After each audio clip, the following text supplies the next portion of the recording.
Complete कर लिया था, तो आइए शुरू करते हैं। ओम नमो भगवते वासुदेवाय। ओम नमो भगवते वासुदेवाय।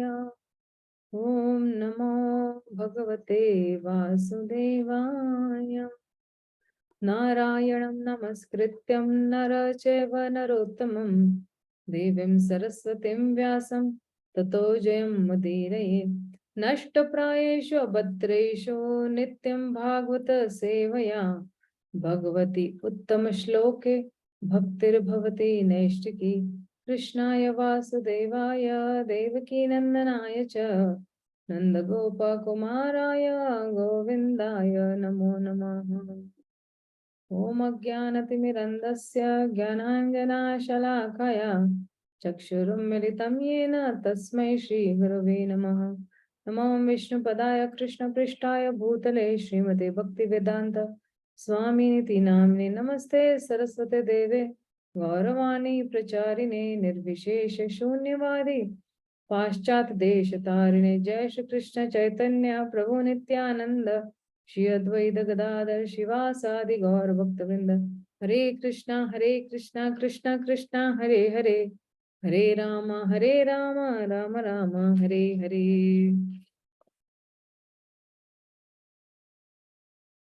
मैं जरा स्क्रीन शेयर करूंगी आप लोगों के साथ। Just give me 1 minute.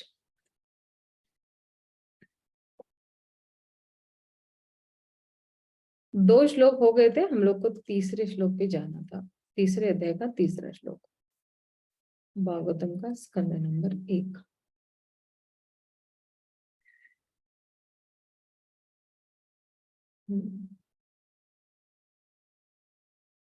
यस्य अवयव संस्थाने कल्पित लोक विस्तर ततैव भगवत रूपम विशुद्धम सत्व ऊर्जितम।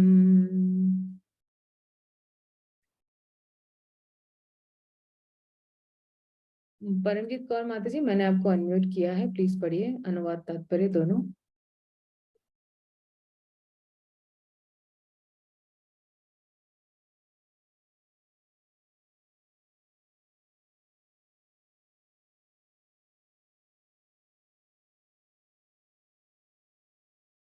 परमजीत कौर माता जी,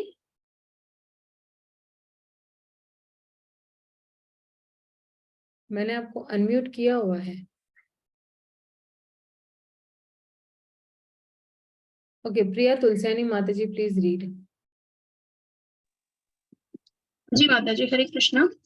परम सत्य के विराट रूप ऐसा विश्वास किया जाता है कि समस्त ब्रह्मांड के ग्रह मंडल पुरुष के विराट शरीर में स्थित हैं, किंतु उन्हें सर्जित भौतिक अवयवों से कोई सरोकार नहीं होता। उनका शरीर नित्य आध्यात्मिक अस्तित्वमय है, जिसकी कोई तुलना नहीं है। तात्पर्य: परम सत्य के विराट रूप या विश्व रूप की धारणा विशेष रूप से नव दीक्षितों के लिए है, जो भगवान के दिव्य रूप के विषय में सोच सकने में अक्षम होते हैं।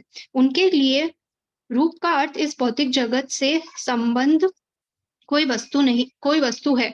अतएव प्रारंभ में भगवान की शक्ति के विस्तार पर ध्यान एकाग्र करने के लिए ब्रह्म का विरोध कल्पना आवश्यक होती है। जैसा कि ऊपर कहा जा चुका है कि भगवान महत के रूप में अपनी शक्ति का विस्तार करते हैं, जिसमें सभी भौतिक अवयव सम्मिलित रहते हैं। एक तरह से भगवान की शक्ति का विस्तार तथा स्वयं भगवान एक है, किंतु साथ ही साथ महत तत्व भगवान से भिन्न भी है। फलस्वरूप भगवान की शक्ति तथा भगवान एक ही साथ भिन्न तथा अभिन्न है। इस तरह विराट रूप की अवधारणा विशेष रूप से निर्विशेषवादियों के लिए भगवान के नित्य रूप से अभिन्न है। भगवान का ये नित्य रूप महत तत्व की सृष्टि के पहले से विद्यमान रहता है, और यहाँ पर इस बात पर बल दिया गया है कि भगवान का नित्य रूप प्रकृति के गुणों से परम आध्यात्मिक या दिव्य है।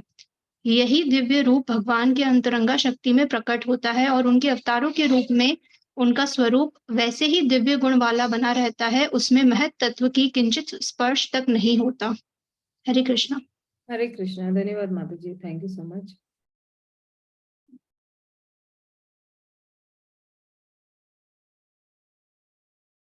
पश्यन्ति यदरूपम् अभद्र चक्षुषा सहस्रपाद उरु उरुभुज आनन अद्भुतं सहस्रमूर्धश्रवणाक्षी नासिकं सहस्रमौली अंबर कुंडल उल्लसतः।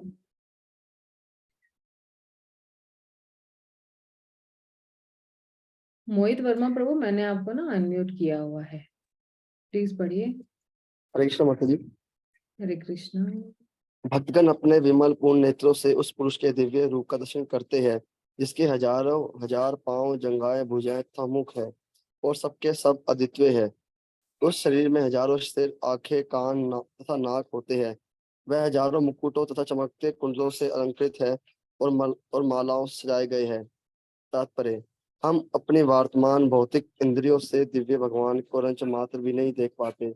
हमारी वर्तमान इंद्रियों को भक्ति में सेवा की प्रक्रिया द्वारा ठीक करने की आवश्यकता है, तभी भगवान हमें दर्शन देते हैं। भगवत गीता में पुष्टि की गई है कि शुद्ध भक्ति में सेवा द्वारा ही दिव्य रूप भगवान के दर्शन किए जा सकते हैं।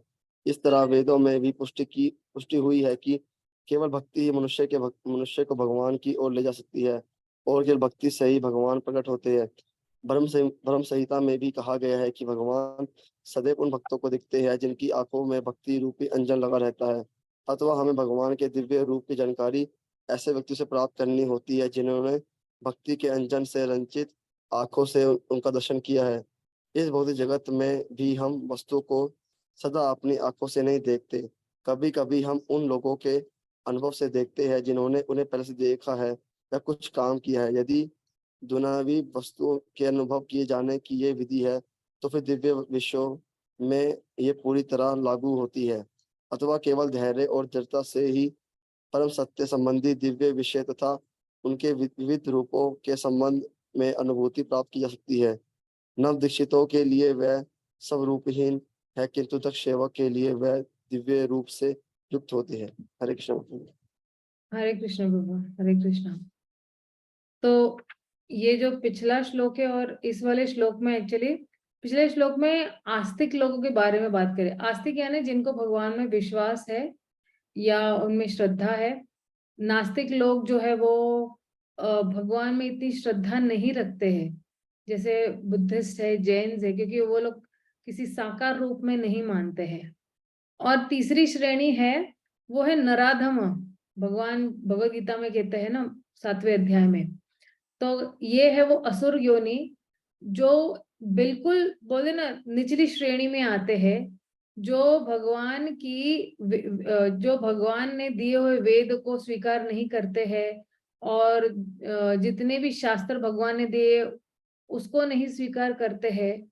वो बिल्कुल मतलब बड़े खुलेआम भगवान को रिजेक्ट कर देते हैं, जैसे हिरण्यकशिप हुआ, रावण है।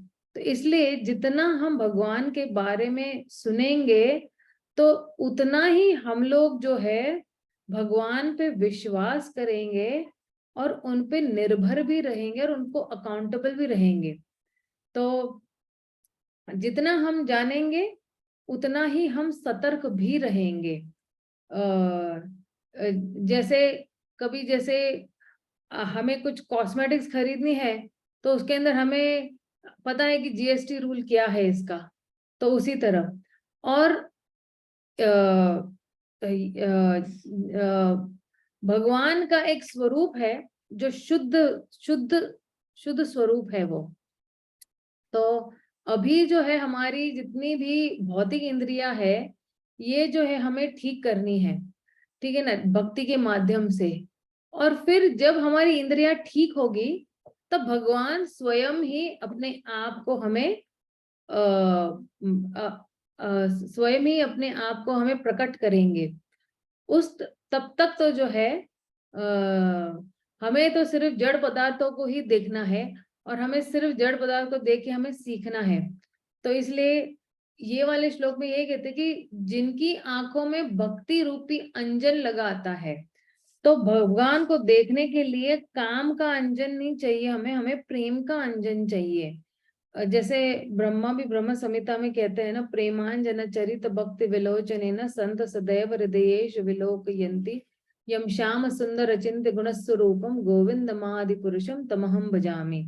तो जब प्रेमांजन चरित भक्ति विलोचनेन, ये जितने भी शुद्ध भक्त है वो क्या कर रहे हैं, अपनी आंखों में प्रेम का अंजन यानी भक्ति रूपी अंजन लगा के घूम रहे हैं। और इसलिए जो है वो जो है भगवान को आमने सामने देख पा रहे हैं। जिसके पास काम वासना है, जिसके पास भगवान के लिए श्रद्धा नहीं है, इसलिए देख नहीं पा रहे। एक बार प्रभुपाद जी को किसी ने पूछा कि स्वामी जी क्या आप मुझे भगवान दिखा सकते हो? तो स्वामी जी ने कहा कि हाँ मैं भगवान को दिखा सकते हो, लेकिन क्या आपके पास वो आंखें हैं जिसके माध्यम से आप भगवान को देख सकते हो? तो ये हमारे पास ये आंखें नहीं है अभी, इसलिए ये भागवतम हम लोग पढ़ रहे हैं ताकि एक दिन जो है हम भगवान की सेवा कर पाए और उनकी कृपा पाए।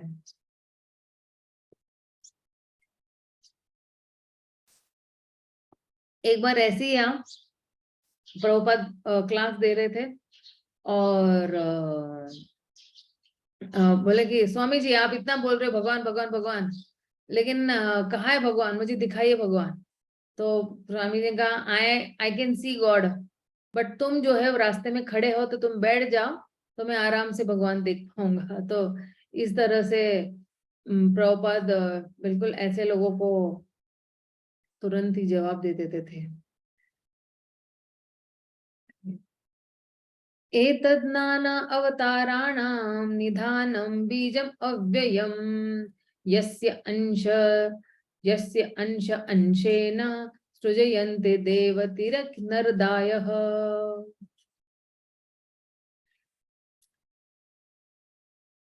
संगीता तोमर माता जी, मैं आपको अनम्यूट कर रही हूँ, पढ़िए जरा अनुवाद। हरे कृष्णा माता जी। हरे कृष्णा। यह रूप अर्थात पुरुष का द्वितीय पाठक्य प्राकट्य ब्रह्मांड के भीतर नाना अवतारों का स्रोत तथा अविनाशी बीज है।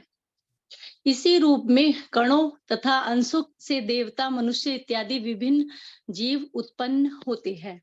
तात्पर्य, महत् तत्व में असंख्य ब्रह्मांडों की सृष्टि कर लेने के बाद यह पुरुष इन ब्रह्मांडों में से प्रत्येक में द्वितीय पुरुष गर्भोदक्षाई विष्णु के रूप में प्रविष्ट हुए।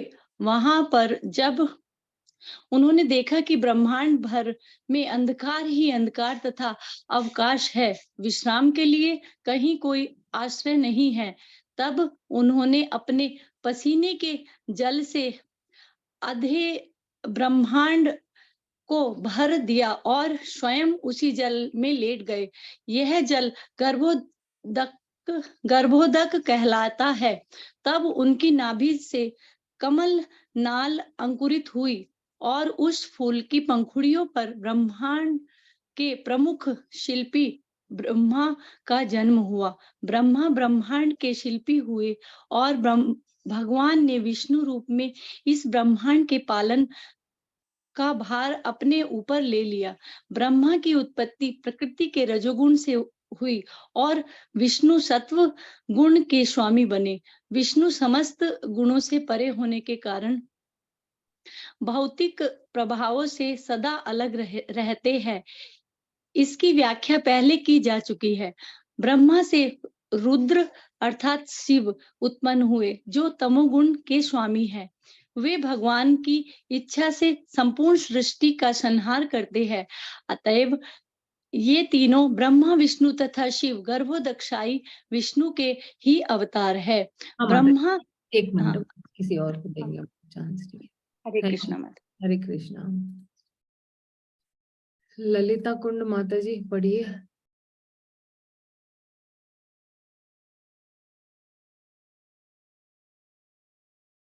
ललिता कुंड माता जी।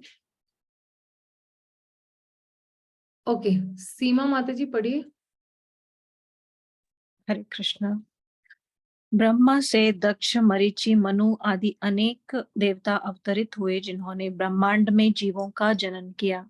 वेदों में इन गर्भोदक्षाई विष्णु की स्तुति गर्भ स्तुति के स्रोतों के रूप में की जाती है, जिनका प्रारंभ हजारों सिरों आदि वाले भगवान के वर्णन से होता है।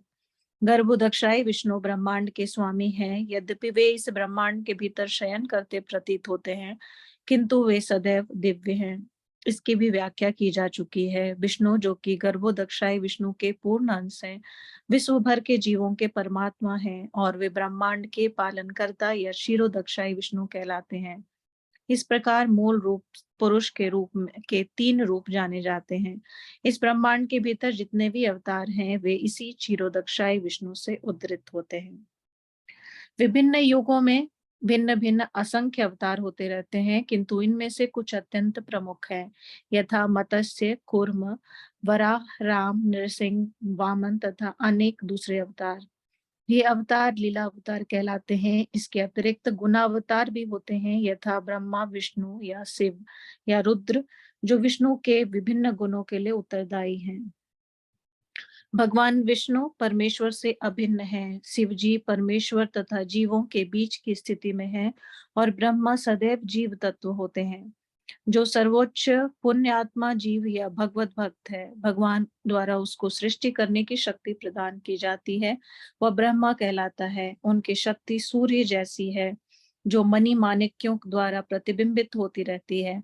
जब ब्रह्मा का स्थान ग्रहण करने के लायक कोई जीव नहीं होता, तो भगवान स्वयं ब्रह्मा बनकर इस कार्यभार को ग्रहण करते हैं। आगे पढ़ो। शिव जी कोई सामान्य जीव नहीं है, वे भगवान के पूर्णांश हैं, लेकिन उच्च संसर्ग में रहने के कारण उन्हें विष्णु जैसा दिव्य स्थान प्राप्त नहीं है। उनमें दूध तथा दही जैसा अंतर है। यूं तो दही दूध ही है, फिर भी वह दूध के स्थान पर उपयोग में नहीं लाया जा सकता। इसके बाद Hare Krishna. Thank you very much. Shyam Sundari माता ji, I am unmuting you. इसके बाद मनु के अवतार आते हैं। ब्रह्मा के जीवन में एक दिन हमारे 100 वर्षों की गणना के अनुसार 4300,000 मल्टीप्लाइड बाय 1000 वर्ष में 14 मनु होते हैं। इस प्रकार ब्रह्मा के एक मास में 420 मनु तथा ब्रह्मा के एक वर्ष में 5040 मनु होते हैं। ब्रह्मा की आयु 100 वर्ष की है, अतः ब्रह्मा के जीवन में 5040 गुणा 100 या 50 ओके 1000 मनु होते हैं।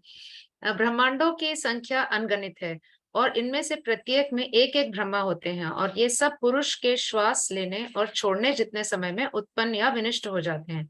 अतएव कल्पना की जा सकती है कि पुरुष के एक श्वास काल में कितने लाखों मनु होते होंगे। इस ब्रह्मांड के प्रमुख मनु इस प्रकार हैं। स्वयंभू मनु के रूप में यज्ञ, स्वारोचिष मनु के रूप में विभु, उत्तम मनु के रूप में सत्यसेन, तामस मनु के रूप में हरि, रैवत मनु के रूप में वैकुंठ, चाक्षुष मनु के रूप में अजित, वैवस्वत मनु के रूप में वावन, वर्तमान युग वैवस्वत मनु के अधीन है। सावर्णी मनु के रूप में सार्वभौम, दक्ष सावर्णी मनु के रूप में ऋषभ, ब्रह्म सावर्णी मनु के रूप में विश्वक्सेन, धर्म सावर्णी मनु के रूप में धर्म सेतु, रुद्र सावर्णी मनु के रूप में सुधामा, देव सावर्णी मनु के रूप में योगेश्वर और इंद्र सावर्णी मनु के रूप में बृहद भानु। ये 14 मनुओं के एक समुच्चय के नाम है, जो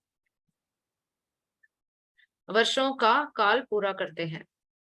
फिर युगावतार भी होते हैं। युगों के नाम है सत्य युग, त्रेता युग, द्वापर युग तथा कलयुग। प्रत्येक युग के अवतारों का रंग भिन्न होता है।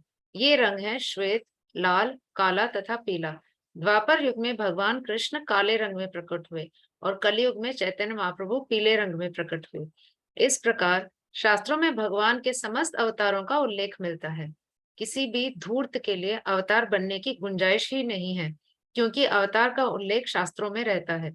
कोई भी अवतार अपने को ईश्वर का अवतार घोषित नहीं करता, अपितु ऋषिगण शास्त्रों में उल्लिखित लक्षणों के आधार पर उन्हें स्वीकार करते हैं। शास्त्रों में अवतार के लक्षणों तथा उनके द्वारा संपन्न होने वाले विशेष संदेश या कार्य का उल्लेख रहता है। प्रत्यक्ष अवतारों के अतिरिक्त असंख्य शक्त्यावेश अवतार होते हैं। इनका भी प्रामाणिक शास्त्रों में उल्लेख रहता है। ऐसे अवतारों को प्रत्यक्ष तथा अप्रत्यक्ष दोनों प्रकार से शक्ति प्राप्त रहती है। जब उन्हें प्रत्यक्ष शक्ति मिली है तो वे अवतार कहलाते हैं, किंतु जब उन्हें अप्रत्यक्ष शक्ति मिलती है तब वे विभूतियां कहलाते हैं। प्रत्यक्ष शक्त्यावेश अवतारों में कुमारगण, नारद, पृथु, शेष, अनंत आदि हैं। जहां तक विभूतियों का संबंध है, इनका स्पष्ट वर्णन भगवत गीता के विभूति योग अध्याय में हुआ है। ऐसे समस्त प्रकार के अवतारों के सोर्स गर्भोदक्षाई विष्णु ही हैं। हरे कृष्णा। Thank you. अब छठे श्लोक से भगवान के जितने भी 22 अवतार है उनका उल्लेख होने वाला है। और ये जो है शुकदेव गोस्वामी अभी जो 5वां प्रश्न है कि हमें भगवान के अलग अलग अवतारों के बारे में बताइए, तो फिर जो ऋषि मुनियों ने 6 प्रश्न पूछे थे, तो छठे जो 6 प्रश्नों में से जो 5वां प्रश्न है फिर इसका उत्तर दिया जाएगा यहाँ से। तो 22 अवतारों का उल्लेख किया गया है। सेव प्रथम देव कौमारम सर्गमाश्रितम चचार दुश्चरम ब्रह्मचार्यम अखंडितम।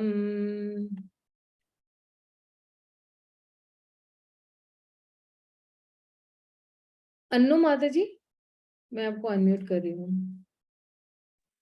हरे कृष्ण माता जी। सृष्टि के प्रारंभ में ही सर्वप्रथम ब्रह्मा के 4 अविवाहित पुत्र कुमारगण थे, जिन्होंने ब्रह्मचार्य व्रत का पालन करते हुए परम सत्य के साक्षात्कार हेतु कठोर तपस्या की। तात्पर्य, इस भौतिक जगत की पहले उत्पत्ति, फिर पालन और तब एक निश्चित कालावधि के बाद संहार होता रहता है।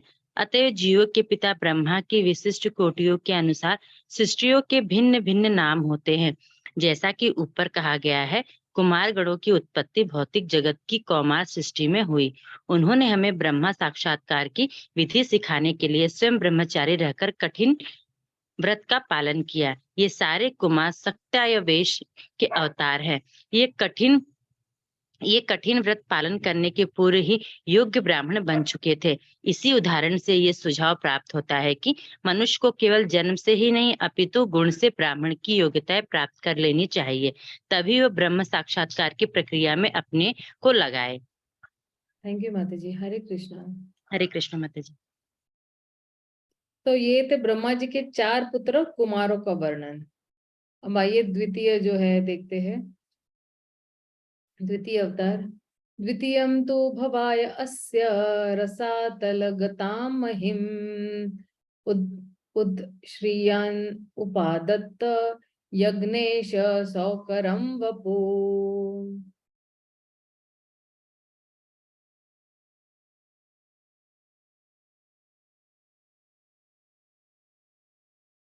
परमजीत कौर माता जी, मैं आपको अनम्यूट कर रही हूँ।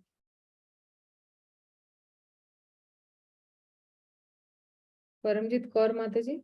हरे कृष्ण माता जी, आवाज आ रही माता जी? आ रही है। हरे कृष्ण माता जी। समस्त यज्ञों के परम भोक्ता ने शुकर का अवतार द्वितीय अवतार स्वीकार किया और पृथ्वी के कल्याण हेतु उसे ब्रह्मांड के रसाताल क्षेत्र से ऊपर उठाया। तात्पर्य, श्रील प्रभुपाद की जय।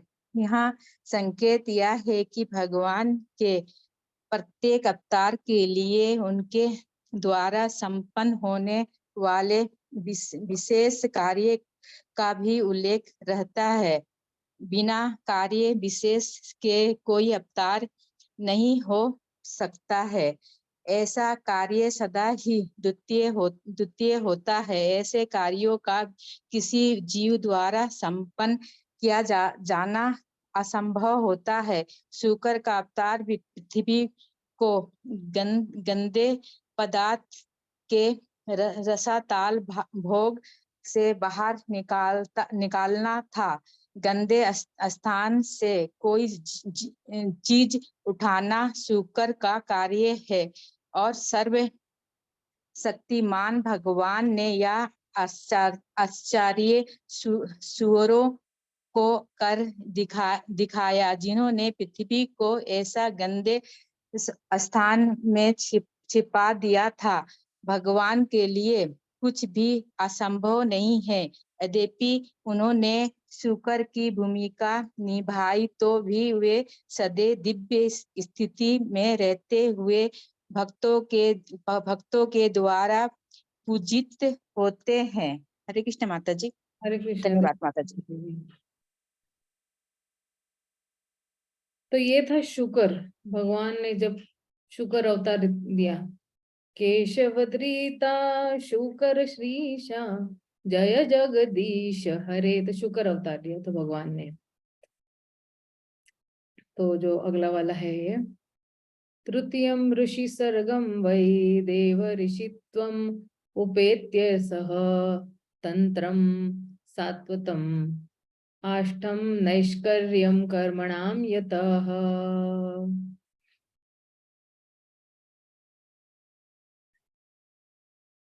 अर्चना श्रॉफ माता जी, मैं आपको अनम्यूट कर रही हूँ, पढ़िए। हरे कृष्ण माता जी। हरे कृष्ण।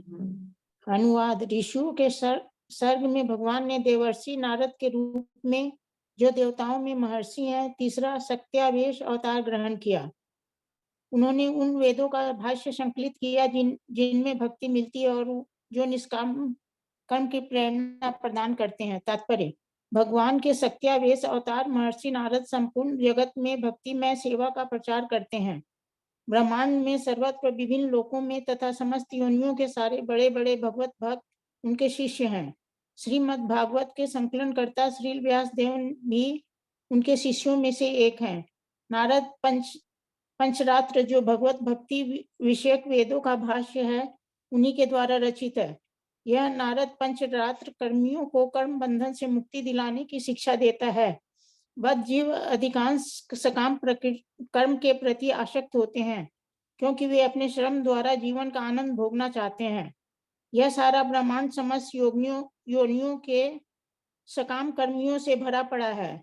सभी प्रकार की आर्थिक विकास योजना इस सकाम कर्मों में सम्मिलित है, किंतु प्रकृति का नियम यह है कि प्रत्येक क्रिया की परिणामकारी प्रतिक्रिया होती है और कर्म करने वाला अच्छे या बुरे कर्म फल से बंधा होता है।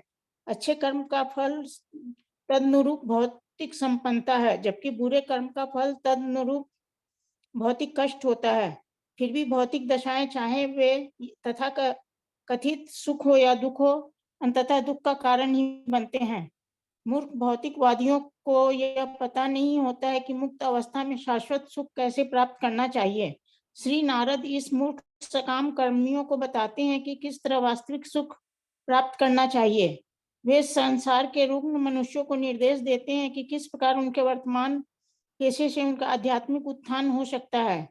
वैद्य दूध की बनी वस्तु खाने से अपच से पीड़ित रोगी को दूध से ही बना दही खाने का उपचार बताता है। अतः रोग का कारण तथा उसका उपचार एक ही हो सकता है, किंतु उपचार करने वाले को नारद के समान ही कुशल वैद्य होना चाहिए।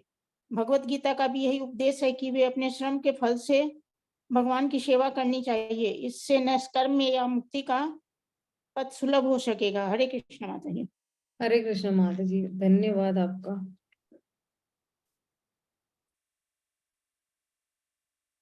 तो ये था नारद मुनि का अवतार। जो अगला वाला है वह नर नारायण है। तूर्य धर्म कला सर्गे नर नारायणो ऋषि भूत्वा आत्मा उपशमः उपेतम अकरोत् दुश्चरम तपः।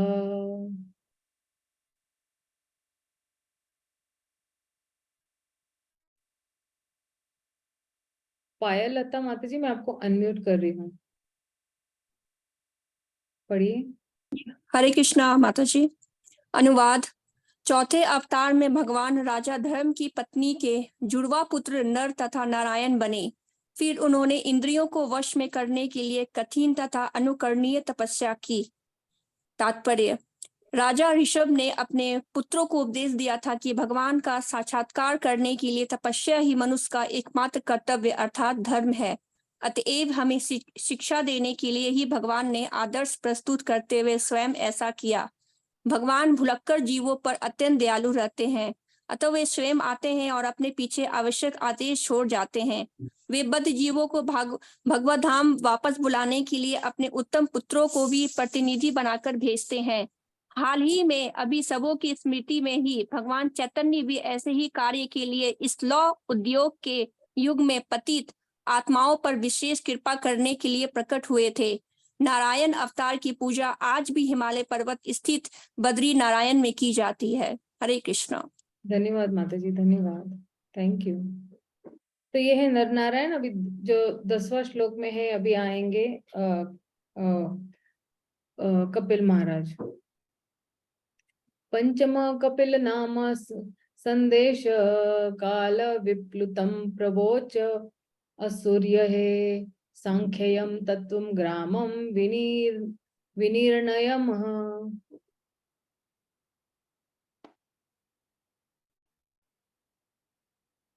ईश्वरी कमला माता जी, मैं आपको अनम्यूट कर रही हूँ, प्लीज पढ़िए।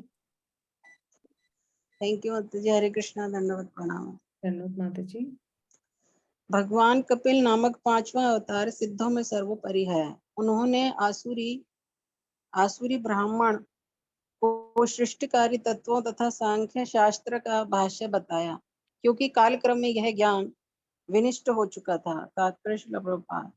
सृष्टिकारी तत्वों की कुल संख्या 24 है। सांख्य दर्शन में इनमें से प्रत्येक तत्व की विशद व्याख्या की गई है। सांख्य दर्शन को यूरोपीय विद्वानों द्वारा सामान्य रूप से तत्व दर्शन कहा जाता है।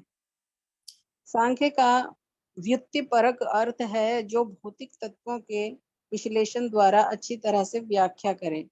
भगवान कपिल ने इसे सर्वप्रथम किया, जिन्हें यहाँ पर 5वां अवतार कहा गया है। हरे कृष्णा। धन्यवाद। तभी छठा अवतार जो आ रहा है वो दत्तात्रेय का आता है, जो अत्रि मुनि और अनसुया के पुत्र है। षष्ठम अत्रे अपत्यत्वं वृत्तं प्राप्तम अनुसया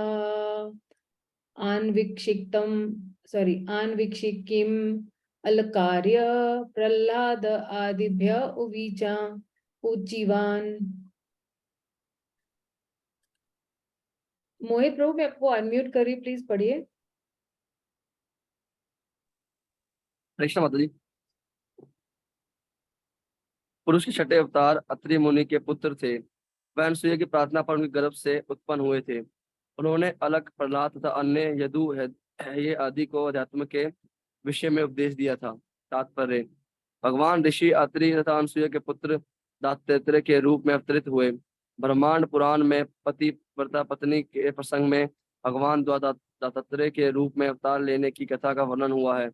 उसमें कहा गया है कि ऋषि अत्रि की पत्नी अनसुईया ने ब्रह्मा विष्णु शिव के समक्ष प्रार्थना की, हे प्रभु, यदि आप मुझ पर प्रसन्न हैं और मुझसे वर मांगने को कहते हैं तो मेरी प्रार्थना है कि आप तीनों मिलकर मेरे पुत्र बने। उन्होंने ये प्रार्थना स्वीकार की और भगवान ने दत्तात्रेय के रूप में आत्मदर्शन की स्थापना की तथा अलग, प्रहलाद, यदु आदि को विषय रूप में इसका उपदेश दिया। हरे कृष्ण माता जी। धन्यवाद। ये सारे अवतार आप ध्यान से सुनिए, क्योंकि जितने भी लास्ट में जो है इसका एक श्रुति फल भी है, तो इन सारे अवतारों को प्लीज ध्यान से सुनिएगा, ठीक है ना। श्रुति फल यानी आपको आशीर्वाद मिलते हैं, जो भी लेखक है वो आपको आशीष दे रहे हैं, या हम सभी को आशीष दे रहे हैं। ततः सप्तमे अकुत्याम रुचे यज्ञ अभ्यजायतः सह याम आध्ये सुरगणे अपात स्वायुंभ अनंतरम।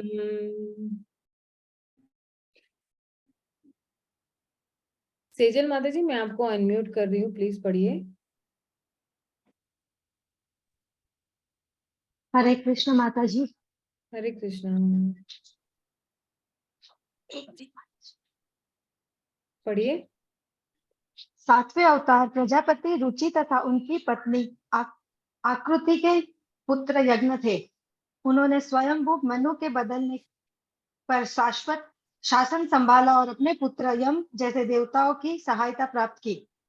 भौतिक जगत तात्पर्य, भौतिक जगत की विधि व्यवस्था बनाए रखने के लिए देवताओं द्वारा ग्रहण किए जाने वाले प्रशासकीय पद अत्यंत उन्नत पुण्यशाली जीवों को प्रदान किए जाते हैं। जब ऐसे पुण्यात्माओं का अभाव होता है तो भगवान स्वयं ब्रह्मा, प्रजापति, इंद्र आदि के रूप में अवतरित होकर शासन भार संभालते हैं। स्वयंभू मनु आधुनिक युग वैवस्व मनु का है कि काल में कोई ऐसा उपयुक्त जीव न था जो इंद्रलोक के राजा इंद्र का पद ग्रहण कर सके। उस समय भगवान स्वयं इंद्र बन गए। यम आदि अपने पुत्रों तथा देवताओं की सहायता से भगवान यज्ञ ने संसार का शासन संभाला। थैंक यू, धन्यवाद माता जी। थैंक यू माता जी, थैंक यू। हरे कृष्णा। हरे कृष्ण। तो जो 12वां अभी था वो था प्रजापति यज्ञ के रूप में, क्योंकि वो रुचि और आकुति के पुत्र थे। और अब आ रहे हैं राजा ऋषभ, जो नाभि और मेरु देवी के पुत्र है। अष्टमे मारुदेव्यं तु नाभे जातः उरुक्रमः दर्शयन् वर्तमद धीराणां श्रमन्मस्कृतम्।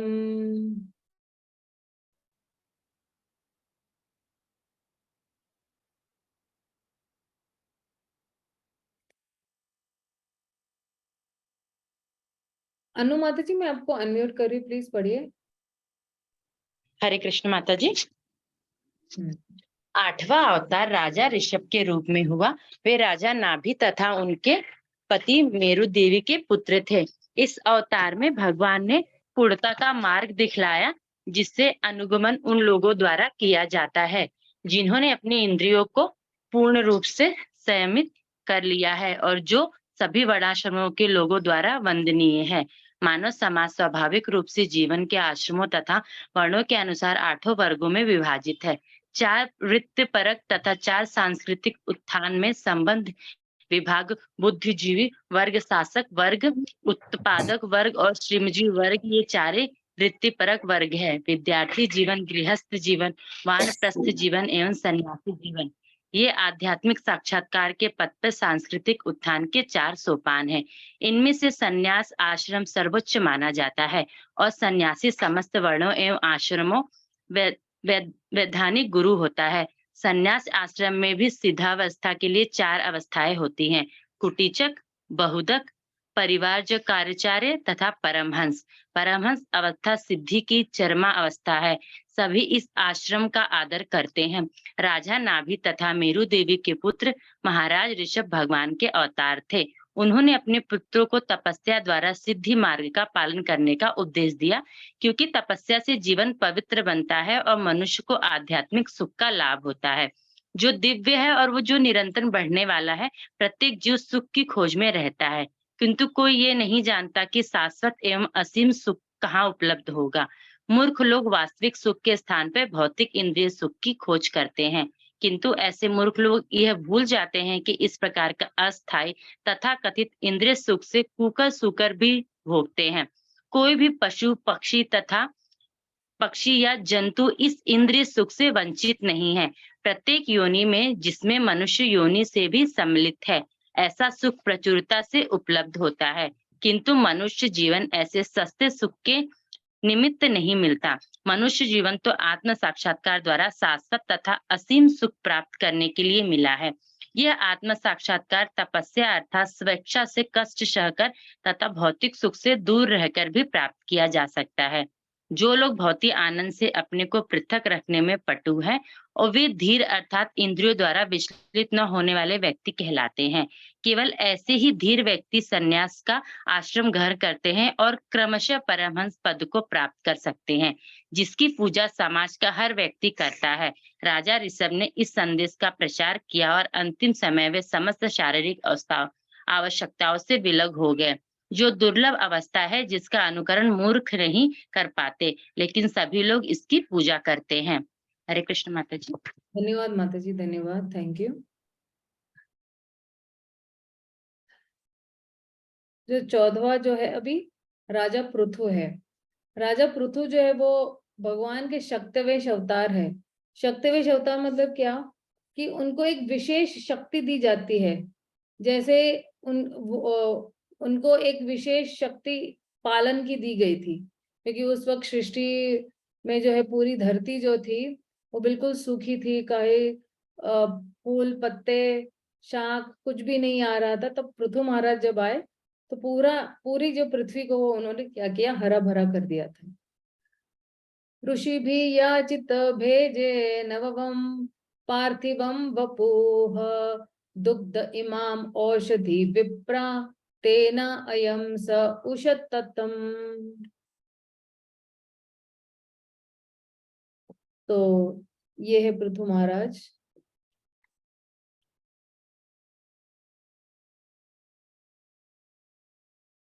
लता ईश्वर माता जी, मैं ना आपको अनम्यूट कर रही हूँ, पढ़िए जरा। हरे कृष्णा माता जी। हरे हे कृष्ण। हे ब्राह्मणों मुनियों द्वारा प्रार्थना किए जाने पर भगवान ने नवे अवतार में राजा पृथु का शरीर स्वीकार किया, जिन्होंने विविध उपजें प्राप्त करने के लिए पृथ्वी को जोता। फलस्वरूप पृथ्वी अत्यंत सुंदर तथा आकर्षक बन गई।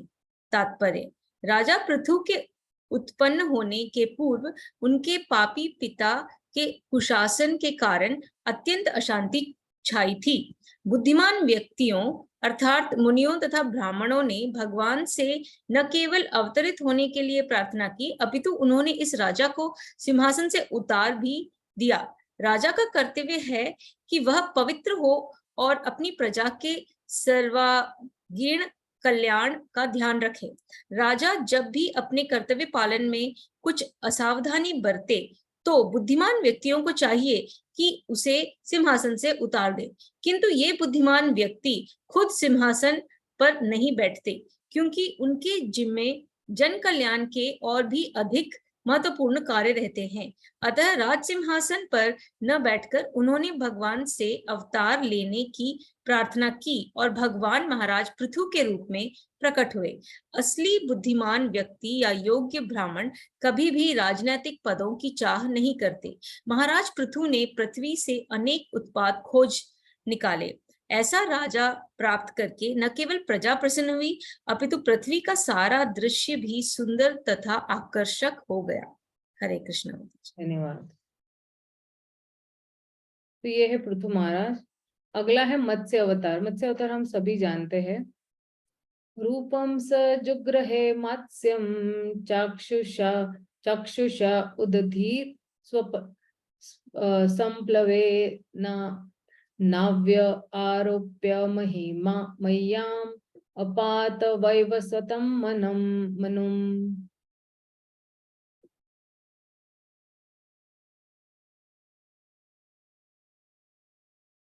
ललिता कुंड माता जी, मैं आपको अनम्यूट कर रही हूँ, पढ़िए।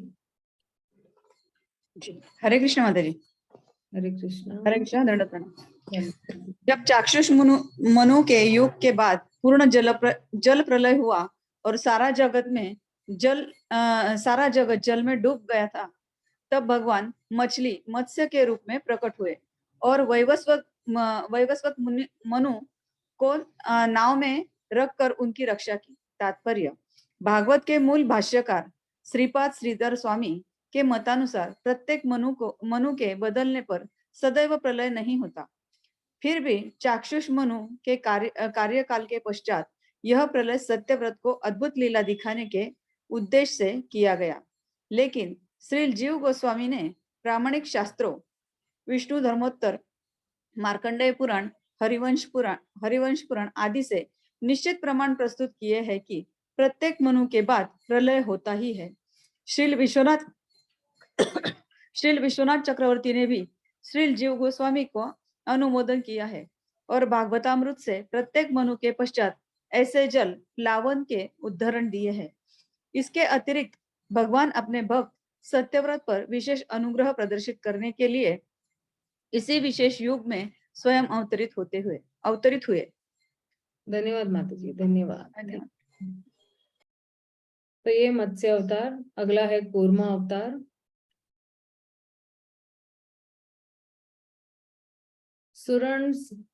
सुर असुराणाम उदधीम मंथताम मंदाराचलम दग्धे कंठ रूपेण पृष्ठ एकादशे विभुः। भगवान का 11वां अवतार कच्छप है के रूप में हुआ, जिनकी पीठ ब्रह्मांड के आस्तिकों तथा नास्तिकों के द्वारा मथानी के रूप में प्रयुक्त किए जा रहे मंदारचल पर्वत के लिए आधार बने। एक बार आस्तिक तथा नास्तिक दोनों ही समुद्र से अमृत निकालने में जुटे थे, जिससे वे सब प्राकृतिक अमृत पीकर अमर हो सके। उस समय मंदारचल पर्वत मथानी की तरह प्रयुक्त किया गया और समुद्र के जल में भगवान के अवतार कच्छप की पीठ को पर्वत के लिए आधार बनाया गया। तो ये मत्स्य अवतार है, सॉरी कूर्मा अवतार है, और अब आएगा धन्वंतरी अवतार।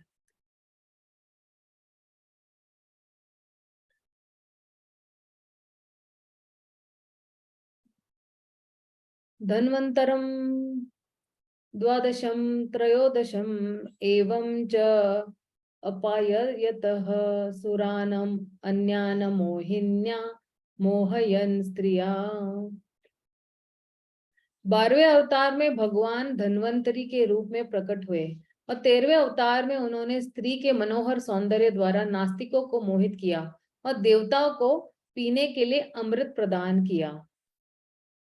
तो ये है धन्वंतरी अवतार, और मोहिनी अवतार भी इसी में आ गया है। अब आता है नरसिंह अवतार। तो नरसिंह देव भगवान की जय। चतुर्दशम नारसिंहम बिभ्रत दैत्य इंद्रम ऊर्जितम ददार करजे पुरो ऐरकाम कट कृत यथा। 14वें अवतार में भगवान नरसिंह के रूप में प्रकट हुए और अपने नाखूनों से नास्तिक हिरण्यकशिप के बलिष्ठ शरीर को उसी प्रकार चीर डाला जिस प्रकार बढ़ई लट्ठे को चीर देता है। अगला आ रहा है वामन अवतार।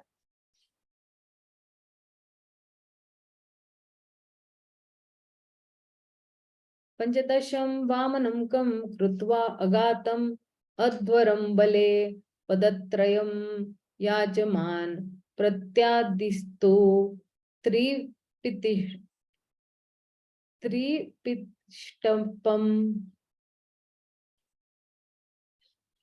15वें अवतार में भगवान ने बौने ब्राह्मण का रूप धारण किया और वे महाराज बलि द्वारा आयोजित यज्ञ में पधारे। यद्यपि वे हृदय से तीनों लोकों का राज्य प्राप्त करना चाहते थे, किंतु उन्होंने केवल 3 पग भूमि दान में मांगी। सर्वशक्तिमान भगवान किसी को भी थोड़ा थोड़ा देकर पूरे ब्रह्मांड विश्व का राज्य प्रदान कर सकते हैं, और इसी प्रकार से एक छोटा सा भूखंड मांगने के बहाने ब्रह्मांड का राज्य वापस भी ले सकते हैं। यह है वामन देव। और अगला है परशुराम, जो है भृगुपति।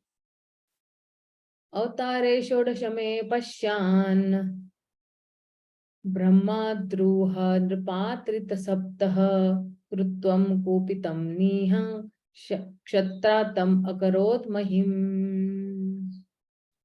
यस, अनुवाद और तात्पर्य कोई पढ़िए। रचना जोशी माता जी, मैं आपको अनम्यूट कर रही हूँ, पढ़िए। जी माता जी, दंडवत प्रणाम। हरे कृष्ण। धन्यवाद। 16वें अवतार में भगवान ने भृगुपति के रूप में क्षत्रियों का 21 बार संहार किया, क्योंकि वे ब्राह्मणों बुद्धिमान वर्ग के विरुद्ध किए गए विद्रोह के कारण उनसे क्रुद्ध थे। तात्पर्य शील प्रभुपाद की जय। यह अपेक्षा की जाती है कि क्षत्रिय या प्रशासक वर्ग उन बुद्धिमान मनुष्यों के निर्देश से इस लोक का शासन चलाएंगे जो प्रामाणिक शास्त्रों के आधार पर शासकों को निर्देश देते हैं। शासक इसी निर्देश के अनुसार शासन चलाते हैं। जब कभी क्षत्रिय का शासक वर्ग विद्वान तथा बुद्धिमान ब्राह्मणों के आदेशों की अवज्ञा करते हैं, तो वे बलपूर्वक उनके पदों से हटा दिए जाते हैं और बेहतर प्रशासन की व्यवस्था की जाती है। हरे कृष्ण। धन्यवाद माता जी। हरे कृष्णा। तो जो अगला है वो श्रील व्यासदेव जी का है, जो सत्यवती और पराशर मुनि के पुत्र है। ततः सप्तदशे जातः सत्यवत्यां पराशरात् चक्रे वेदतरो शाखा दृष्ट्वा अल्पमेधसः।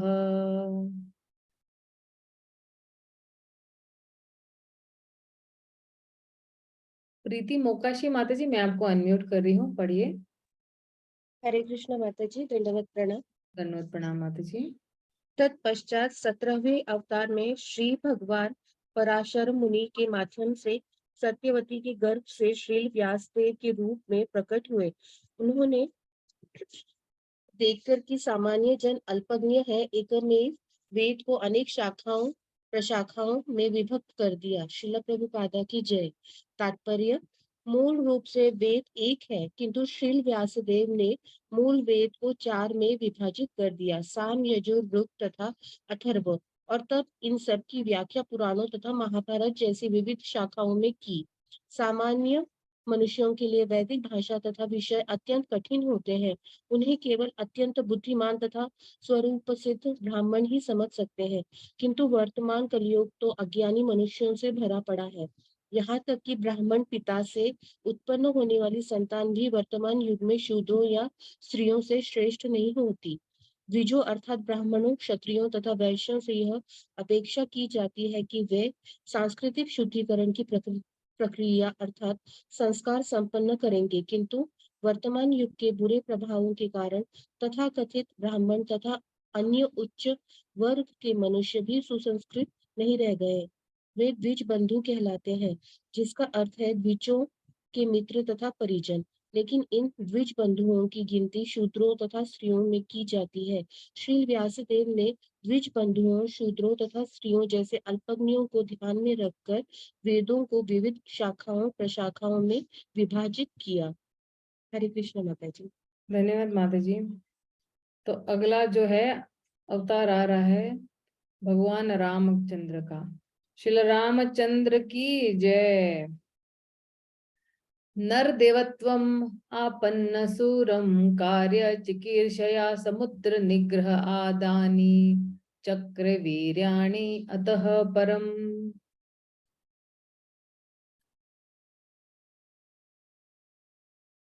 प्रिया तुलसियानी माता जी प्लीज पढ़िए भगवान राम का।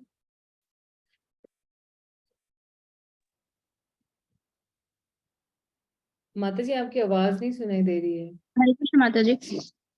यस पढ़िए।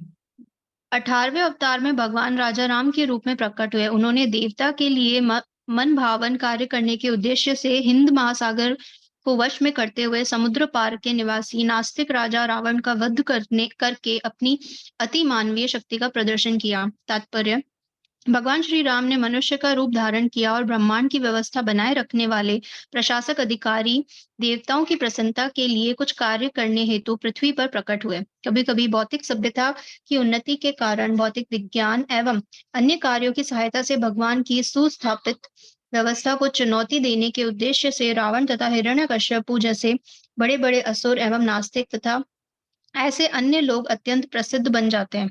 उदाहरणार्थ, भौतिक साधनों के द्वारा अन्य लोगों को उड़ान भरने का प्रयत्न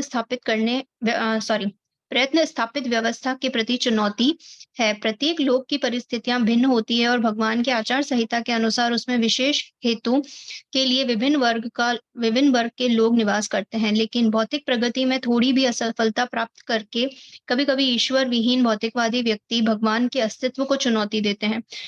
रावण इनमें से एक था। वह सामान्य लोगों को उनमें योग्यता न होते हुए भी भौतिक साधनों के द्वारा इंद्रलोक स्वर्ग को भेजना चाहता था। वह स्वर्ग तक एक सीढ़ी बना देना चाहता था, जिससे लोगों को उस ग्रह तक पहुंचने के लिए आवश्यक पुण्य कर्म करने पड़े। वह भगवान की सुस्थापित व्यवस्था के विरुद्ध अन्य कार्य करने को भी उद्यत था।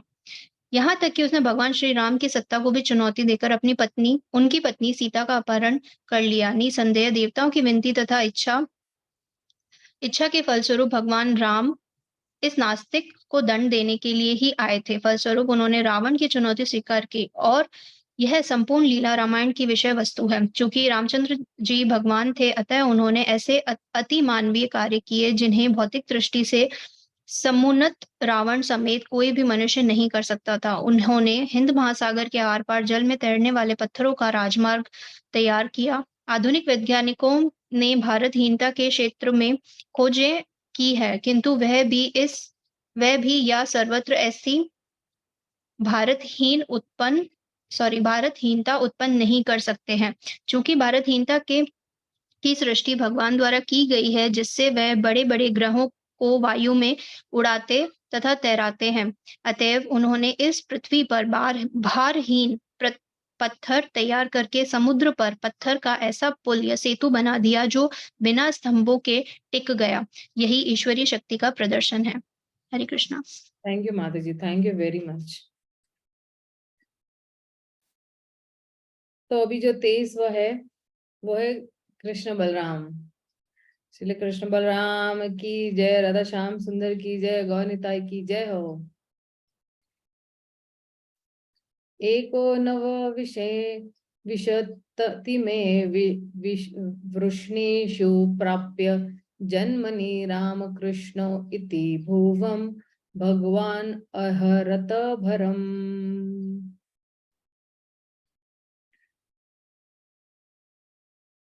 प्रियंका माता जी, प्लीज रीड दिस श्लोका। हरे कृष्णा। 19वें तथा 20वें अवतारों में भगवान वृष्णि वंश में यदुकुल में भगवान बलराम तथा भगवान कृष्ण के रूप में अवतरित हुए और इस तरह उन्होंने संसार के भार को दूर किया। तात्पर्य: इस श्लोक में भगवान शब्द का विशिष्ट उल्लेख यह संकेत है कि बलराम तथा कृष्ण भगवान के आदि रूप हैं। इसकी अधिक व्याख्या आगे की जाएगी। जैसा कि हम इस अध्याय के प्रारंभ में देख चुके हैं, भगवान कृष्ण पुरुष से आए हुए अवतार नहीं है, वे साक्षात परमेश्वर हैं और बलराम भगवान के प्रथम पूर्णांश हैं।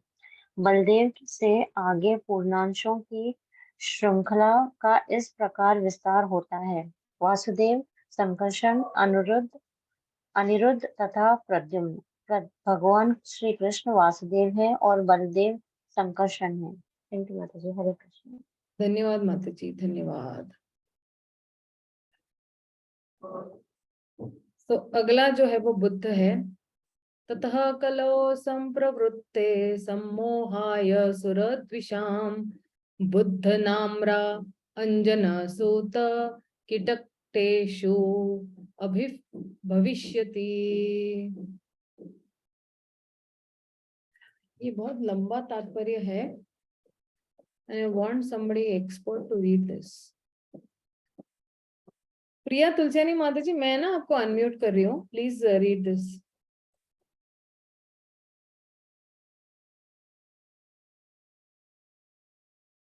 प्रिया तुलसियानी माता जी।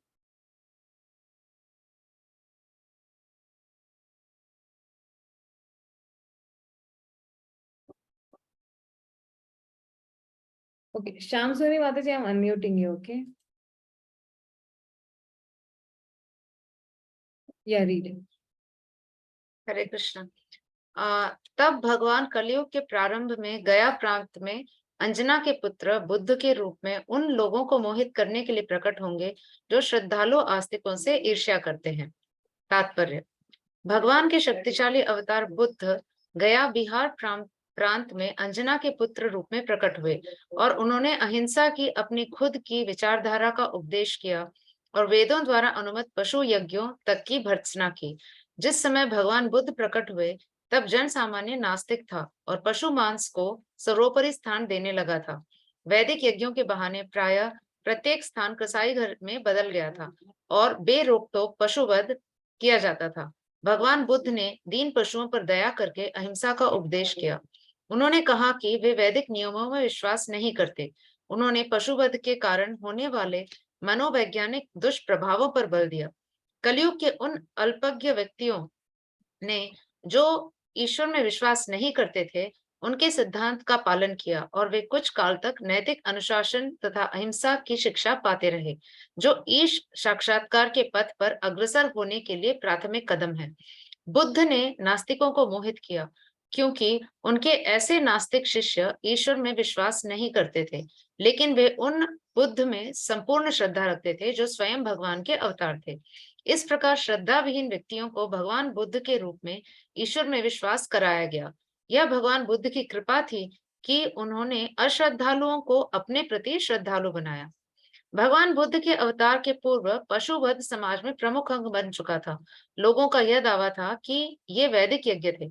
जब वेदों को प्रामाणिक गुरु शिष्य परंपरा से ग्रहण नहीं किया जाता, तब वेदों का आकस्मिक पाठक वेदों की अलंकारमयी भाषा के फेर में आ जाता है। भगवत गीता में ऐसे मूर्ख विद्वानों अविपश्चितः के विषय में एक टिप्पणी की गई है। वैदिक साहित्य के मूर्ख विद्वान जो शिष्य परंपरा के दिव्य अनुभूत स्रोतों से दिव्य संदेश ग्रहण नहीं करते, उनके लिए भ्रमित होना निश्चित है। उनके लिए कर्म कांड ही सब कुछ होता है, उनके ज्ञान में गहराई नहीं रहती। भगवत गीता 15.15 के अनुसार वेदैश्च सर्वैर अहमेव वेद्यः, वेदों की समग्र प्रणाली मनुष्य को क्रमशः भगवान के पथ पर ले जाने वाली है। वैदिक साहित्य की सारी रूपरेखा ही है परमेश्वर, आत्मा, दृश्य जगत तथा इन सबके संबंधों को जानना। जब यह संबंध ज्ञात हो जाता है तो सापेक्ष कार्य चालू होता है, और इस कार्य के फलस्वरूप जीवन का चरम उद्देश्य या भगवान के धाम वापस जाने का कार्य सरलता से संपन्न हो जाता है। दुर्भाग्यवश वेदों के अनधिकारी विद्वान संस्कारों के प्रति अत्यधिक लुब्ध रहते हैं, जिससे सहज प्रगति बाधित होती है। ऐसे नास्तिक प्रवृत्ति वाले मोहग्रस्त लोगों के लिए भगवान बुद्ध आस्तिकता के प्रतीक हैं। इसलिए उन्होंने सर्वप्रथम पशुवध करने की प्रवृत्ति को रोकना चाहा। पशु के हत्यारे भगवान के धाम को वापस जाने की दिशा में हानिकारक तत्व हैं। पशुवध करने वाले दो प्रकार के होते हैं। कभी कभी आत्मा को भी पशु या जीव कहा जाता है। अतः पशुओं का वध करने वाले एवं आत्मा के स्वरूप को भूल जाने वाले दोनों ही पशुवधिक हैं। महाराज परीक्षित ने कहा है कि केवल पशुवध करने वाले को ही भगवान के दिव्य संदेश का स्वाद नहीं मिल पाता। अतः जिन्होंने भगवत मार्ग की शिक्षा दी जानी है, जिन्हें भगवत मार्ग की शिक्षा दी जानी है, उन्हें सर्वप्रथम उपयुक्त विधि से पशुवध की क्रिया को बंद करना सिखाना होगा। यह कहना मूर्खता है कि पशुवध को आत्म साक्षात्कार से कुछ लेना देना नहीं। इस घातक सिद्धांत के कारण कलयुग की कृपा से ऐसे अनेक तथाकथित सन्यासी सामने आए हैं जो वेदों के बहाने पशुवध का उपदेश देते हैं। इस विषय की व्याख्या भगवान चैतन्य तथा मौलाना चांद काजी साहब के वार्ता में पहले ही की जा चुकी है। वेदों में वर्णित पशु यज्ञ कसाई घरों में अनियंत्रित पशु हत्या से भिन्न है। चूंकि असुर लोग या वैदिक साहित्य के तथाकथित कथित पंडित वेदों में पशुवध का साक्ष्य प्रस्तुत करते हैं, फलस्वरूप भगवान बुद्ध ने बाह्य रूप से वेदों के प्रमाण को अस्वीकार किया। उनके द्वारा वेदों का यह तिरस्कार लोगों को पशु हत्या के पाप से बचाने तथा बेचारे दीन पशुओं को उनके बड़े भाई के द्वारा वध किए जाने से बचाने के लिए किया गया, जो विश्व बंधुत्व, शांति, न्याय तथा समानता का नारा बुलंद करते हैं। पशु हत्या होते रहने पर कोई न्याय नहीं हो सकता। भगवान बुद्ध इसे पूरी तरह रोकना चाहते थे। फलतः उनका अहिंसा संप्रदाय न केवल भारत में अपितु देश के बाहर भी प्रचारित होता गया। Yeah, Mataji, just a minute. There is a little background noise in your house, so I'm just halting you and give somebody else a chance. Okay, thank you. Yeah, Hare Krishna. Thank you, Mataji. Thank you. Sunita Kohli माताजी, मैं आपको unmute कर रही हूँ, पढ़िए।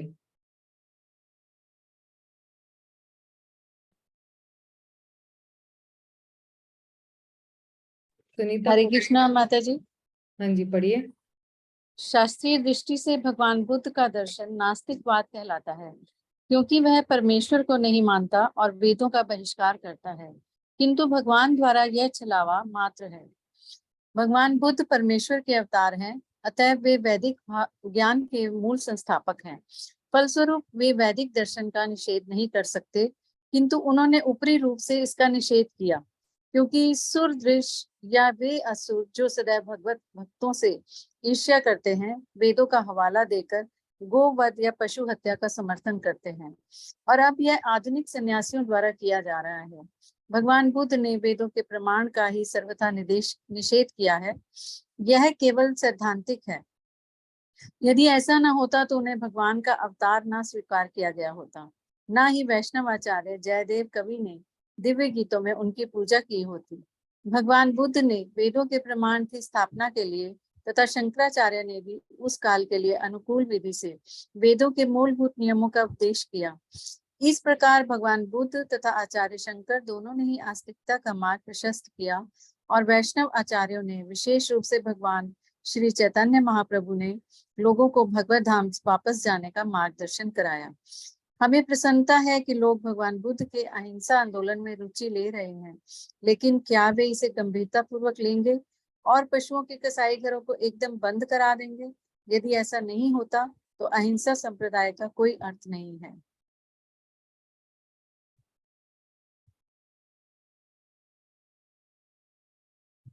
श्रीमद् भागवत की रचना। श्रीमद् भागवत की रचना कलयुग के आरंभ के पूर्व ही 5000 वर्ष पूर्व हुई थी और भगवान बुद्ध का आविर्भाव लगभग 2600 वर्ष पूर्व हुआ था। अतः श्रीमद् भागवत में भगवान बुद्ध की भविष्यवाणी की गई है, ऐसा प्रमाणिक शास्त्र ग्रंथ है। ऐसी अनेक भविष्यवाणियां हैं जो एक एक करके पूरी होती जा रही हैं। ये सब श्रीमद् भागवत की सार्थकता का सूचक होंगी, क्योंकि यह किसी दृष्टि, मोह, छल तथा अपूर्णता से रहित हैं, जो कि बुद्धिजीवों के 4 दोष हैं। मुक्त आत्माएं इन दोषों से ऊपर हैं, अतः वे सुदूर भविष्य की घटनाओं की भविष्यवाणी कर सकती हैं। धन्यवाद माता जी, धन्यवाद। तो ये हरे 24 श्लोक था। हरे कृष्णा। हम लोग कोशिश करेंगे जितने आज श्लोक कंप्लीट हो सके, क्योंकि मुझे कल जो हमारा परिभाष्य सूत्र है वो लेना है। तो आज देखते हैं कितना होता है भगवान की कृपा से कंप्लीट।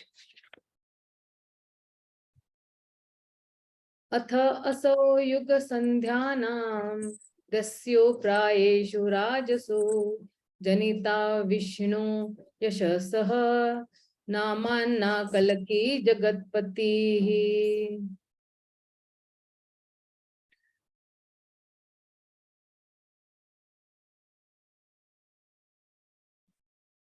ईश्वरी माता जी, मैं ना आपको अनम्यूट कर रही हूँ, पढ़िए तात्पर्य और। थैंक यू माता जी। हरे कृष्णा। अनुवाद और तात्पर्य पढ़िए। तत्पश्चात सृष्टि के सर्वा भगवान 2 युगों के संधि काल में कल की अवतार के रूप में जन्म लेंगे और विष्णु यश के पुत्र होंगे। उस समय पृथ्वी के शासक लुटेरे बन चुके होंगे। तात्पर्य श्रील प्रभुपाद। यहाँ पर भगवान द्वारा कल की रूप में अवतार लेने की एक और भविष्यवाणी है। उन्हें 2 युगों के संधि काल में अर्थात कलयुग के अंत में तथा सतयुग के प्रारंभ में जन्म लेना है। सत्य, त्रेता, द्वापर तथा कली, इन 4 युगों का क्रम चक्र मास चक्र की भांति चलता रहता है। वर्तमान कलियुग 4,32,000 वर्ष तक चलेगा, जिसमें से कुरुक्षेत्र युद्ध तथा राजा परीक्षित के राज्य के अंत के बाद से लगभग 5,000 वर्ष बीत चुके हैं। अतः 4,27,000 वर्ष अभी भी शेष हैं। इस काल के बाद कल की अवतार होगा, जैसा कि श्रीमद् भागवत में भविष्यवाणी की गई है। उनके पिता एक विद्वान ब्राह्मण विष्णु यश होंगे और उनका ग्राम संबल बताया गया है। जैसा कि ऊपर कहा जा चुका है कि ये सारी भविष्यवाणियां काल क्रम में सिद्ध होंगी। श्रीमद् भागवत की यह प्रामाणिकता है। थैंक यू माता जी। हरे कृष्णा माता जी, धन्यवाद। तो अभी जो है भगवान के नाना अवतार की प्रशंसा की गई है। अवताराम ही असंख्येया हरे सत्व निधे द्विजा यथा अविदासीन कुल्या रस स्यु सहस्रश। मोहित प्रभु, मैं आपको अनम्यूट कर रही हूँ, प्लीज पढ़िए।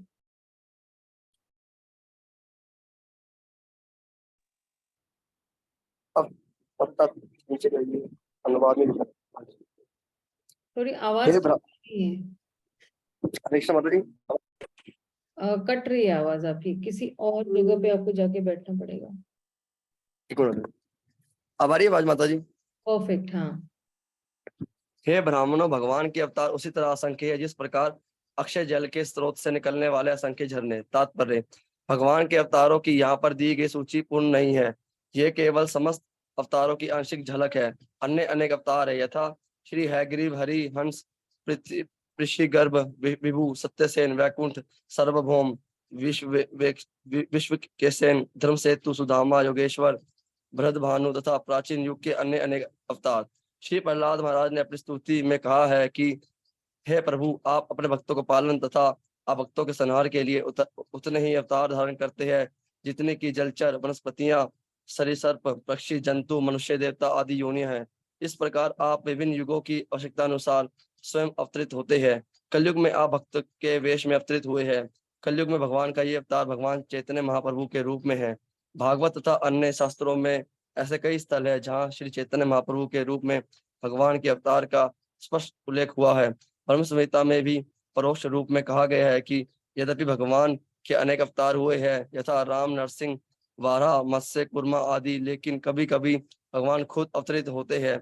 अतः भगवान कृष्ण तथा भगवान श्री चैतन्य महाप्रभु अवतार नहीं है, अपितु वे अन्य समस्त अवतारों के मूल उद्गम है। इसकी स्पष्ट व्याख्या अगले श्लोक में की गई है। इस तरह भगवान उन्हें उन असंख्य अवतारों के अक्षय स्रोत है जिनका उल्लेख सदा नहीं किया जाता, किंतु ऐसे अवतार विशिष्ट अलौकिक कार्यकलापों के कारण विख्यात होते हैं जो किसी सामान्य जीव द्वारा संपन्न नहीं हो सकते। भगवान के प्रत्यक्ष तथा अप्रत्यक्ष शक्ति विवेशित अवतारों की यही सामान्य पहचान है। ऐसे कुछ अवतार जिनका ऊपर उल्लेख हुआ है प्राय पुराणांश है। उदाहरणतः कुमारगण दिव्य ज्ञान से विभूषित है, नारद भक्ति से आविष्ट है, महाराज पृथु प्रशासनिक कार्य शक्ति से युक्त है, मत्स्य अवतार प्रत्यक्ष पुनाश है। इसी तरह समग्र ब्रह्मांडों में भगवान के असंख्य अवतार इसी तरह निरंतर होते रहते हैं जिस प्रकार जल पर प्राप्तों से निरंतर जल बहता रहता है। हरे कृष्ण माता जी। धन्यवाद प्रभु, धन्यवाद। और अब 27वां श्लोक।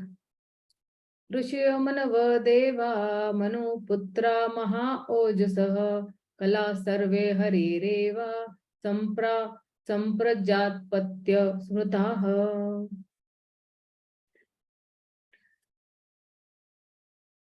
पायल लता माता जी, मैं आपको अनम्यूट कर रही हूँ, प्लीज पढ़िए।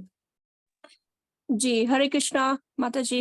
हरे कृष्णा। सारे अनुवाद। सारे ऋषि मनु देवता तथा विशेष रूप से शक्तिशाली मनु की संतानें भगवान के अंश या उन अंशों की कलाएं हैं। इसमें प्रजापतिगण भी सम्मिलित हैं। तात्पर्य: जो अपेक्षाया कम शक्तिशाली होते हैं वे विभूति कहलाते हैं और जो अधिक शक्तिशाली होते हैं वे आवेश अवतार कहलाते हैं। हरे कृष्णा। धन्यवाद माता जी, धन्यवाद। तो धन्यवाद मैं अपनी वाणी को यहीं पे विराम दूंगी। तो कल जो है वो हम लोग जो बहुत महत्वपूर्ण जो है श्लोक जो है वो पढ़ने वाले हैं और इसका बोलते हैं ना कि समझने की कोशिश करेंगे, क्योंकि ये जो है ये सारे जितने भी श्लोक है 18,000 श्लोक है। ये जो श्लोक है उन सारे श्लोकों का राजा है, उसको एम्परर श्लोका कहते हैं। तो हम लोग कल मिलेंगे। किसी का कोई प्रश्न है या कुछ है पूछ सकते हैं आप लोग। मैं सबको अनम्यूट कर देती हूँ ताकि। हाँ जी,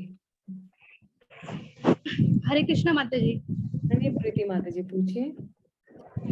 माता जी, जैसे हमारे घर में कुछ लोग ना नॉन वेज खाते हैं, तो हमें उन्हें क्या मना करना चाहिए? एक दो बार कह के देखना चाहिए, अगर मानते तो ठीक है। अच्छा, एक दो बार बता सकते हैं कि क्यों नहीं मांसाहार करना चाहिए, क्योंकि हमें तो हम दोनों हस्बैंड वाइफ अपने बच्चे को भी मतलब खाने से मना करते हैं, तो उसमें ना घर के बड़े ना मतलब गुस्सा करते हैं कि मतलब उससे तो एटलीस्ट खाने दो। हाँ, नहीं, हमें बचपन से ही बच्चों को ये सिखाना है कि भाई अगर आपका कोई हाथ काट के खा जाए आपको कैसा लगेगा, या पैर काट के खा जाए तो कैसा लगेगा, उसी तरह जानवरों को भी दर्द होता है। तो बच्चा जो है अपने आप ही मना कर देगा, उसको उसी तरह से ट्रेनिंग देनी है, राइट। कि किसी को अगर मारेंगे तो ये जैसे उसको बताना है कि देखो मछली कैसे छटपटा रही है अपने जीवन के लिए, कितना दुख दर्द महसूस कर रही है। हमें आज एक मच्छर काटता है तो कितना हमें भी दुख होता है, तो ये तो कंप्लीट जीव की हत्या हो रही है, राइट। तो बच्चे को ट्रेनिंग देनी चाहिए और बड़े बुजुर्गों को भी थोड़ा बहुत एडुकेट करना चाहिए कि भाई इस जन्म में अगर हम काट के खाएंगे तो अगले जन्म में भी वही मुर्गा, बकरा, बकरी जो भी है वो हमें काट के खाएंगे। कर सकते हैं, लेकिन बहुत हद तक जो है आप उनको फोर्स नहीं कर सकते। मन से अगर कोई छोड़ता है तो ठीक है, वरना घर में क्लेश करने की जरूरत नहीं है। घर में क्लेश करके अगर हम भक्ति कर रहे हैं ना, तो हमारा मन भी साफ मतलब डिस्टर्ब रहता है, और फिर वो लोग भी, और रिश्ते ऐसे इस तरह से है ना, वो स्ट्रेन होते जाते, दूर दूर हो जाते हैं। इसलिए हमें जो है उनको, वो जो कर रहे करने तो उनको रिस्पेक्ट करो जो कर रहे हैं, और लेकिन हम जो है हमें जो करना है हमें वही करेंगे हम। ठीक है ना माता जी? धन्यवाद माता जी। वरना ये ना हो जाए कि हमारा घर ही टूट जाए। हरे कृष्ण। ओके, किसी का और कोई प्रश्न है? हरे कृष्ण माता जी। मोहित वर्मा, यस प्रभु जी पूछिए। माता जी प्रश्न मेरा ये था, जैसे कि जब वहां कुर्मा अवतार होता है उसमें जब वो अमृत निकलता है तो देवता लोग पीते हैं, तो वो तो अमर अमर है ऐसे देवता लोग तो, बट वो तो फिर वो भी मरते हैं, बट इंद्र से इंद्र देवता हो गए भी मरते हैं, उनकी आयु है, तो अमर कैसे हुए फिर? वो अमर तो है ही नहीं फिर वो। क्योंकि जितने भी देवी देवता है अगर जितना भी अमृत पिएंगे, अल्टीमेटली तो वो लोग जीव तत्व में ही आते हैं।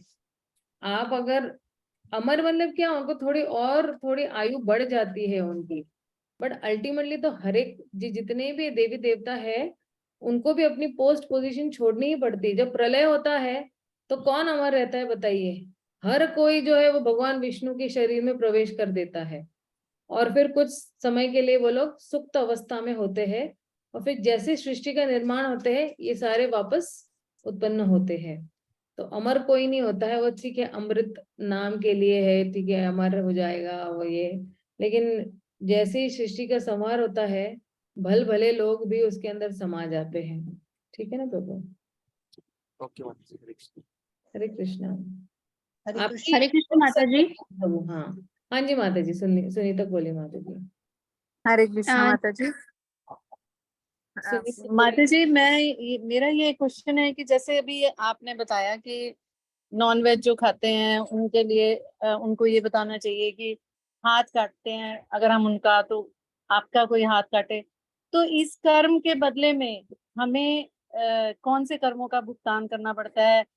इस तरह के कर्म, और यदि कोई किसी के लिए बहुत गलत व्यवहार करता है तो उन कर्मों का हमें कैसा फल मिलता है? नहीं, जैसे अगर कोई किसी के साथ बुरा बर्ताव करता है, या किसी का दिल दुखाता है, या चोरी करता है, या झूठ बोलता है, या अपना कोई फायदा उठाता है, तो उस व्यक्ति को भी उसी तरह का मिलेगा।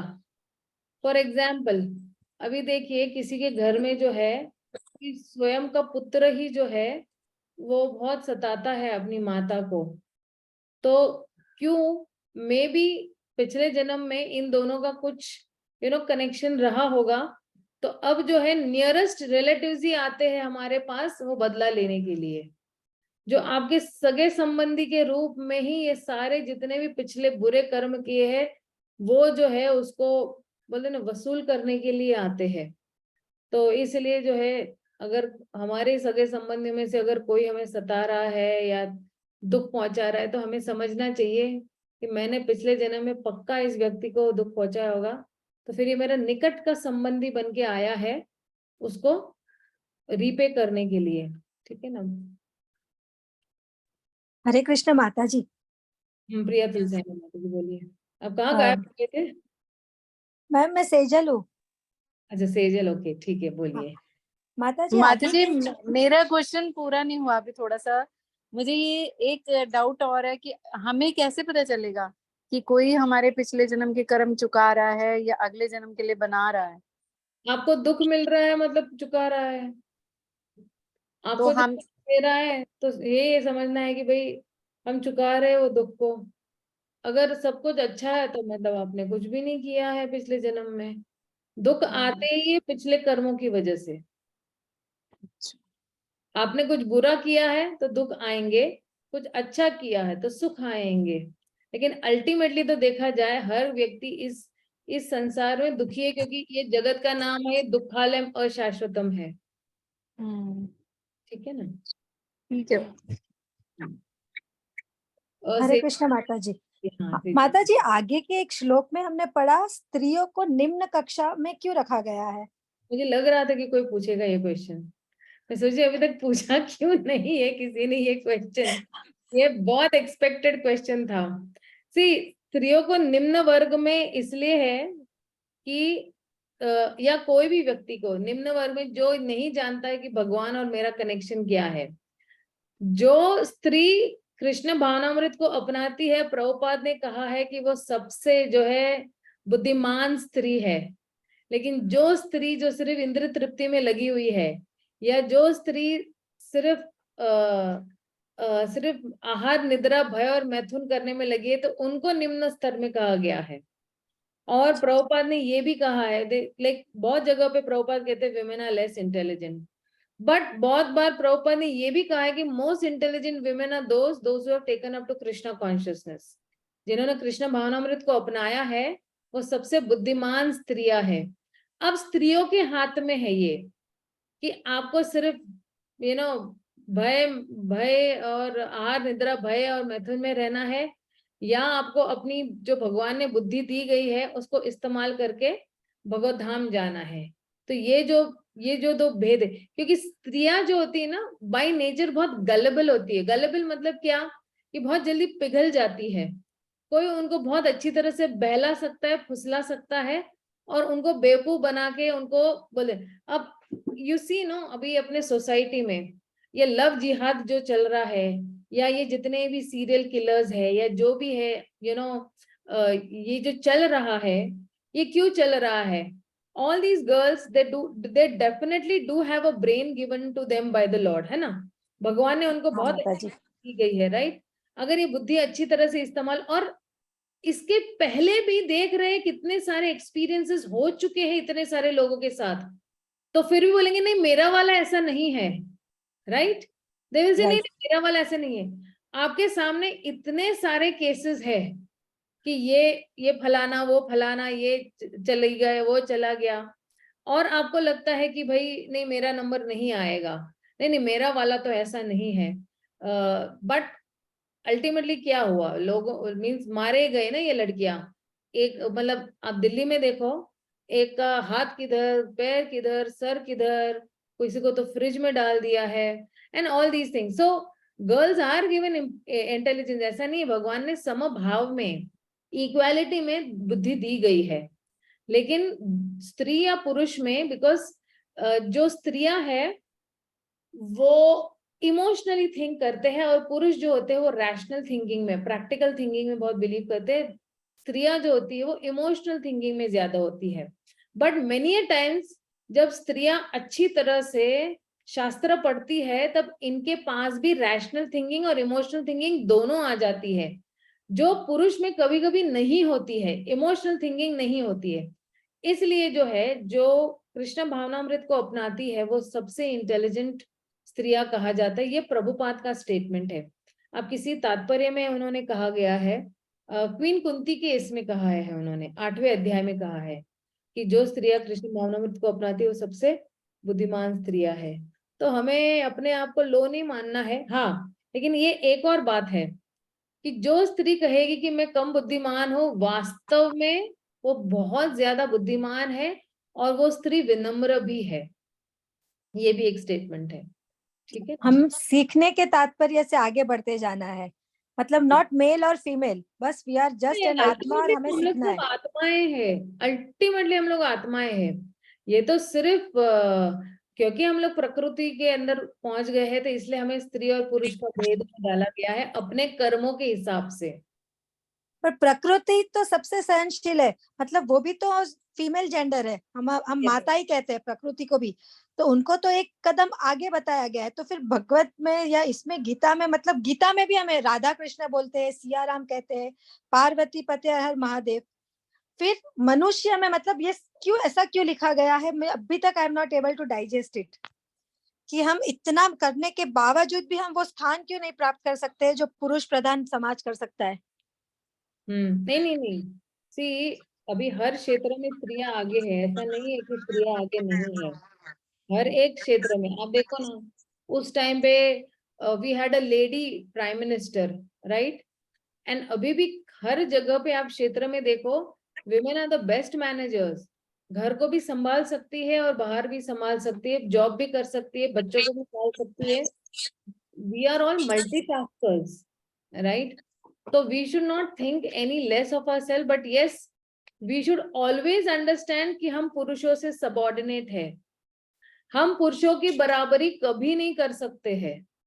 ये भी समझना बहुत जरूरी है, क्योंकि स्त्रियों को हमेशा, प्रभुपाद कहते हैं कि हमेशा, ये विभा रानी माता मुर्मू राष्ट्रपति है, द्रौपदी मुर्मू राष्ट्रपति है, स्त्रियों को हमेशा पुरुषों के अंडर में रह के सुरक्षिता प्रदान मिलनी चाहिए, वरना यही स्त्रियां क्या हो जाती, इंडिपेंडेंट हो जाती है, एंड फिर वो जो है वो व्याभिचार का जो है वो बिजनेस हो जाता है। जहां पे स्त्रियां पुरुषों के अंडर में सुरक्षित रहती है, वहां पे you will not see prostitution at all, व्यभिचार का बिजनेस नहीं देखा जाएगा।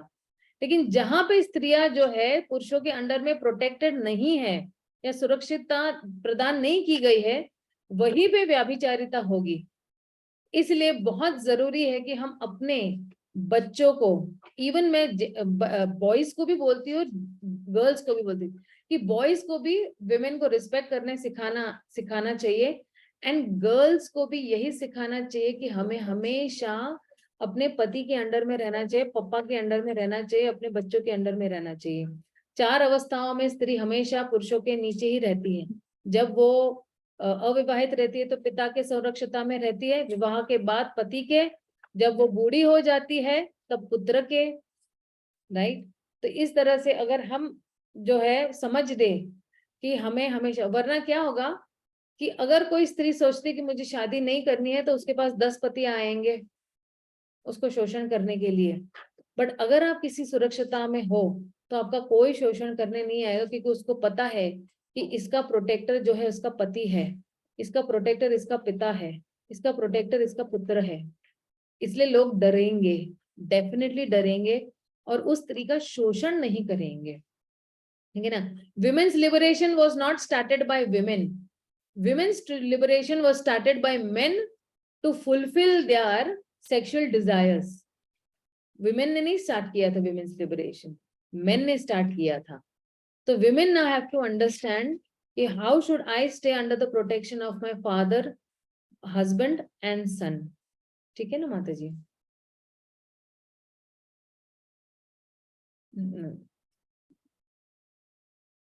या ठीक है, तो ठीक है, मैं अपनी वाणी को यही विराम दूंगी। हम लोग कल मिलेंगे। ग्रंथराज श्रीमद् भागवतम की जय, श्रील प्रभुपाद की जय, गौर भक्तवृंद की जय। हरे कृष्णा, हरि बोल।